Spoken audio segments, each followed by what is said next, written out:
सुप्रभात बच्चों, मैं आपकी हिंदी की टीचर हूँ। आज हम क्लास 6 के पाठ 6 महर्षि चरक पढ़ेंगे। तो बच्चों, महर्षि चरक के बारे में मैं आपको बता दूँ कि भारत में प्राचीन काल से ही ज्ञान विज्ञान की परंपराएं रही हैं और अनेक विद्वानों ने जन्म भी लिया है। उन्हीं में से एक थे जो थे महर्षि चरक। वो कौन थे? एक आयुर्वेदा थे।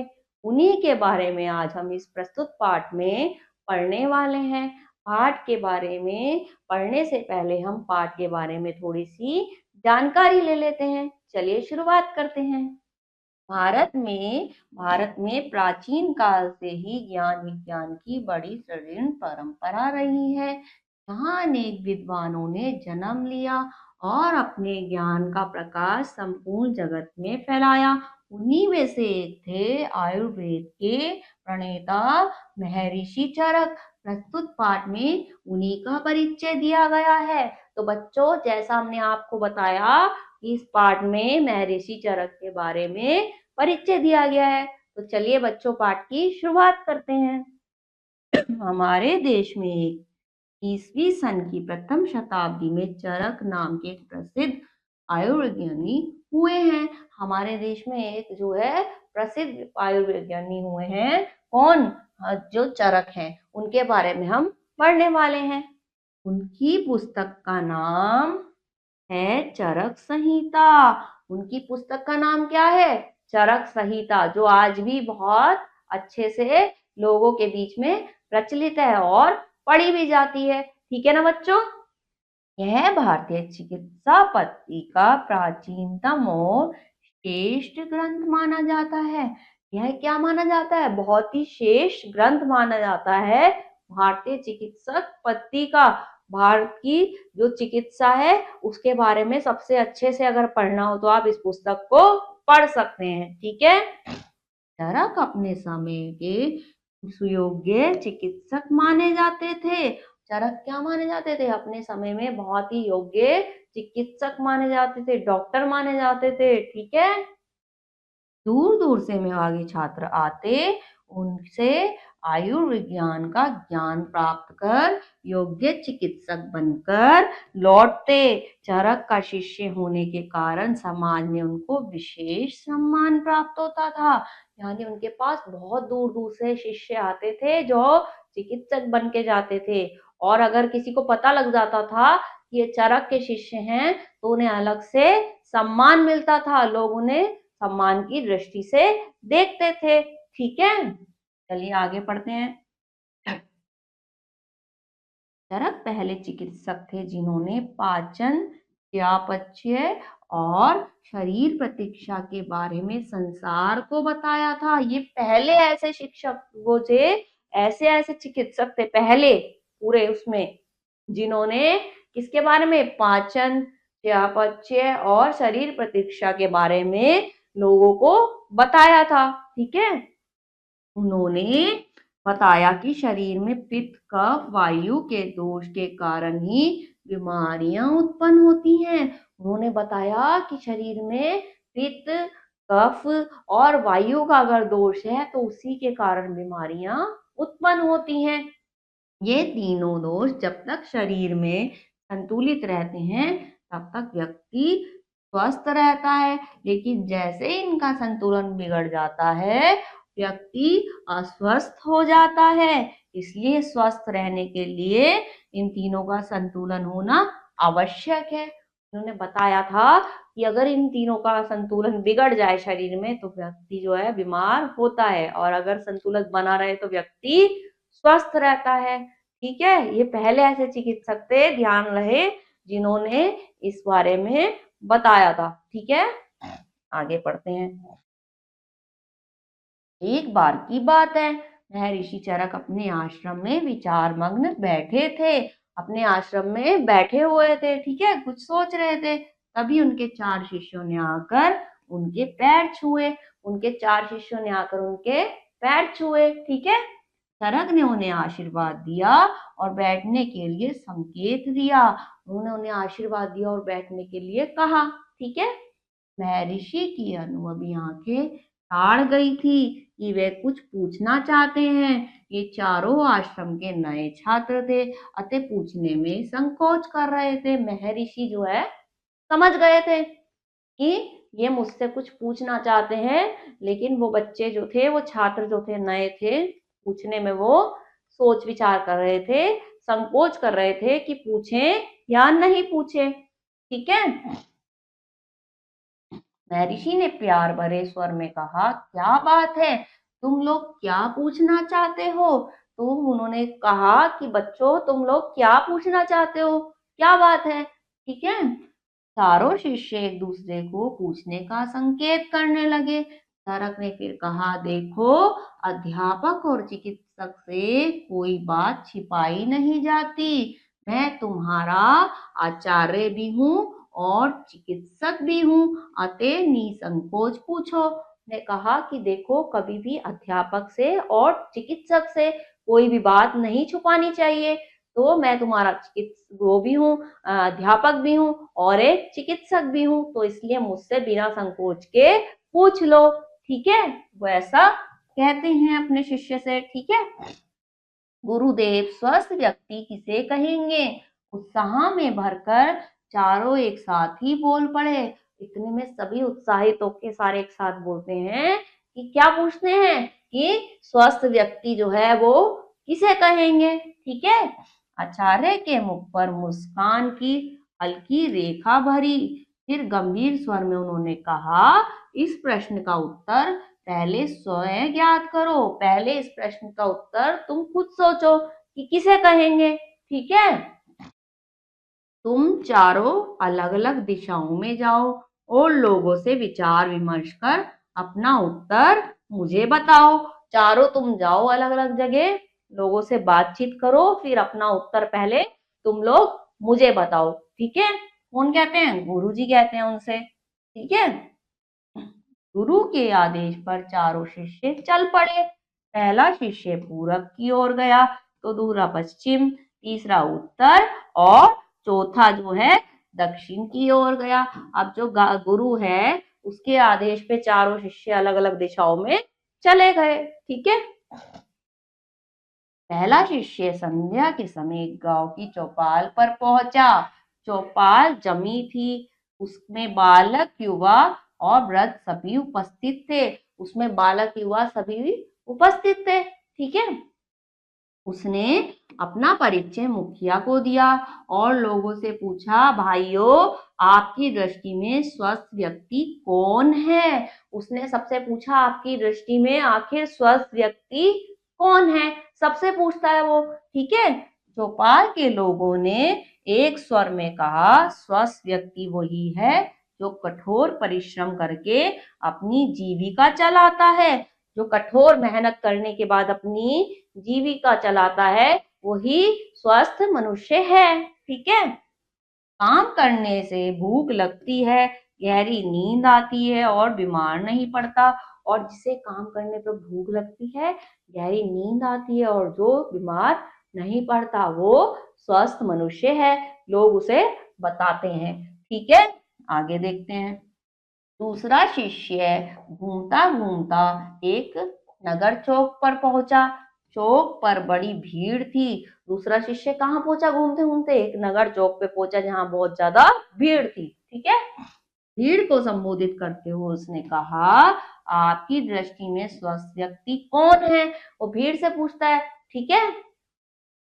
प्रश्न सुनकर भीड़ से अनेक स्वर उभरे। जो नियमित रूप से च्यवनप्राश का सेवन करता है, वही एक ने कहा। जो नियमित रूप से च्यवनप्राश का सेवन करता है वही स्वस्थ है, एक ने उनमें से कहा। दूसरा बोला, जो मरध्वज का सेवन करता है वही स्वस्थ है। अब वो कहता है, दूसरा क्या कहता है? जो मकर ध्वज का सेवन करता है वही स्वस्थ है। नहीं नहीं, जो व्यक्ति नियमित रूप से द्राक्षास्वय का सेवन करता है वही स्वस्थ है। और एक और आवाज आई, जितने मुंह उतनी बातें। सभी किसी ना किसी की गुणकारी औषधि का नाम ले रहे थे। एक यह भी कहते सुना गया, जो व्यक्ति किसी प्रकार की औषधि नहीं लेता वह स्वस्थ है। तो वो कोई कुछ कह रहा है, कोई कुछ कह रहा है, तो कोई ये भी कहता है कि जो कोई भी औषधि नहीं लेता वही स्वस्थ है। ठीक है, सभी के अलग अलग विचारों से, ठीक है, मिलते हैं। अब देखिए तीसरा शिष्य जाता है। तीसरा शिष्य प्रातः काल के समय एक जलाशय के पास पहुंचा। एक जलाशय के पास तीसरा शिष्य पहुंचता है। ठीक है, वहां बहुत से लोग स्नान कर रहे थे। बहुत सारे लोग क्या कर रहे थे? वहां स्नान कर रहे थे।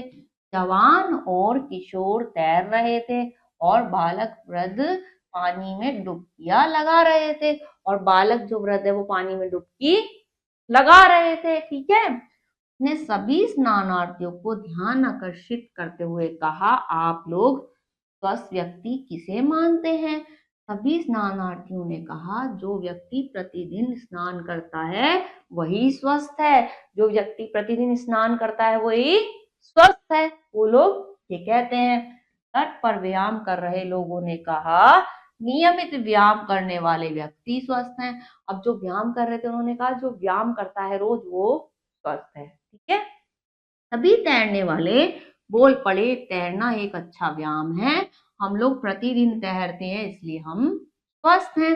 जो तैर रहे थे उन्होंने कहा, हम लोग प्रतिदिन तैरते हैं, हम स्वस्थ हैं। ठीक है, तो अब क्या हुआ? ये तीसरा शिष्य गया था। अब देखते हैं चौथा शिष्य कहाँ गया है। ठीक है, चौथा शिष्य घूमता घूमता जंगल में पहुंचा। चौथा कहाँ पहुंचा? जंगल में पहुंचा। कुछ दूर जाने पर उसे आदिवासियों का गांव मिला। उसने आदिवासियों से पूछा, स्वस्थ व्यक्ति कौन है? आदिवासियों से पूछता है वो। ठीक है, कौन है स्वस्थ व्यक्ति?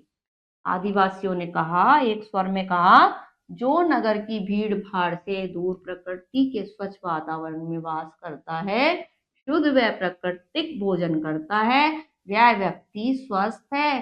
देखिए हम सब कितने स्वस्थ हैं। ठीक है, कहता है जो शुद्ध हवा में रहता है, शुद्ध भोजन का वो करता है, खाता है, वही स्वस्थ है। ठीक है, आदिवासी कहते हैं। मीलों हिरन के पीछे दौड़ सकते हैं, देखते देखते पहाड़ों पर चढ़ सकते हैं। हमें नगर के लोगों की तरह ना कोई दवा खानी पड़ती है और ना ही बुढ़ापे में हमें दूर की चीज देखने में कोई परेशानी होती है। हमें ना तो कोई नगर के लोगों की तरह कोई दवाई खानी पड़ती है, ना दूर की चीजें देखने में बुढ़ापे में हमें परेशानी होती है। ठीक है, कौन क्या नहीं है? चौथे को आदिवासी बताते हैं। ठीक है, आदिवासी लोग बता रहे हैं। आगे देखिए, चारों शिष्य अपने अपने विचारों के साथ गुरु के पास पहुंचे। चारों कहाँ पहुंचे?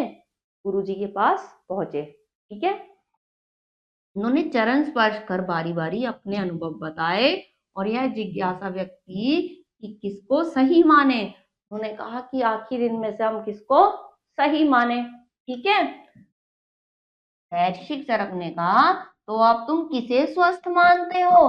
अब जो है किसे स्वस्थ मानते हो?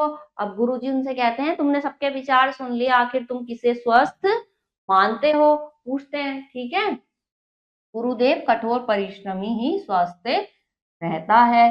तो जो पहला कहता है, पहले शिष्य ने कहा कि जो कठोर परिश्रम करता है वही स्वस्थ रहता है।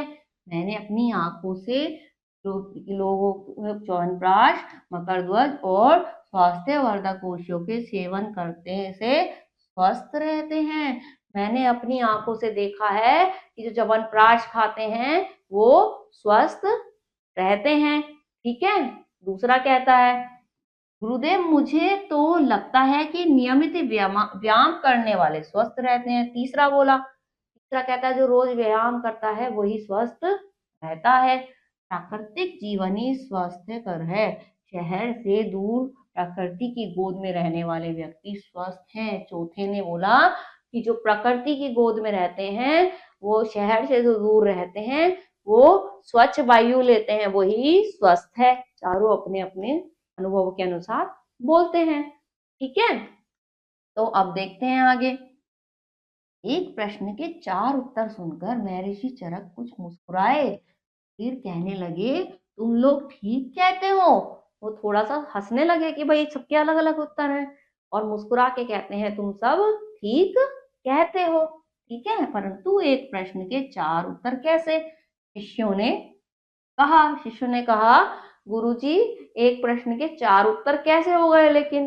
ठीक है, 4 नहीं, ये चारों बातें मिलकर तुम्हारे प्रश्न का उत्तर बन जाती हैं।